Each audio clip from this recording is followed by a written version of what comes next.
आत्मा की आवाज। किसी गांव में एक गरीब ब्राह्मण रहता था। ब्राह्मण गरीब होते हुए भी सच्चा और ईमानदार था। परमात्मा में आस्था रखने वाला था। वह रोज सवेरे उठकर गंगा में नहाने जाया करता था। नहा धोकर पूजा पाठ किया करता था। रोज की तरह वह एक दिन गंगा में नहाने गया। नहाकर जब वापस आ रहा था तो उसने देखा रास्ते में एक लिफाफा पड़ा हुआ है। उसने लिफाफा उठा लिया।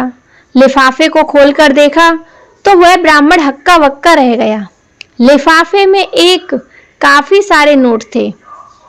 रास्ते में नोटों को गिनना ठीक न समझकर उसने लिफाफा बंद कर दिया और घर की तरफ चल दिया। घर जाकर उसने पूजा पाठ करके लिफाफे को खोला। नोट गिनने पर पता चला कि लिफाफे में पूरे 20,000 रुपए थे। पहले तो ब्राह्मण ने सोचा भगवान ने उसकी सुन ली है, उसे मालामाल कर दिया है। ब्राह्मण की खुशी ज्यादा देर रुक नहीं सकी। अगले ही पल उसके दिमाग में आया कि हो सकता है ये पैसे मेरे जैसे किसी गरीब के गिरे हो। शायद किसी ने अपनी बेटी की शादी के लिए जोड़ कर रखे हो। उसकी आत्मा ने आवाज दी कि वह इन पैसों को ग्राम प्रधान को दे आई। वह उठा और ग्राम प्रधान के घर की तरफ चल दिया। तभी वह ग्राम प्रधान के आंगन में ही गया था। उसे लगा कोई गरीब आदमी पहले से ही ग्राम प्रधान के घर आया हुआ है। वह भी उनके पास पहुंच गया।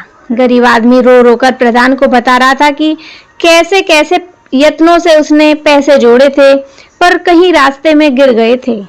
सारी कहानी सुन के गरीब ब्राह्मण ने जेब से पैसे निकाले और उस गरीब आदमी को देते हुए कहा कि मुझे ये पैसे रास्ते में मिले हैं। आपकी कहानी सुन के और सुनने के बाद अब यह यकीन हो गया कि ये पैसे आपके ही हैं।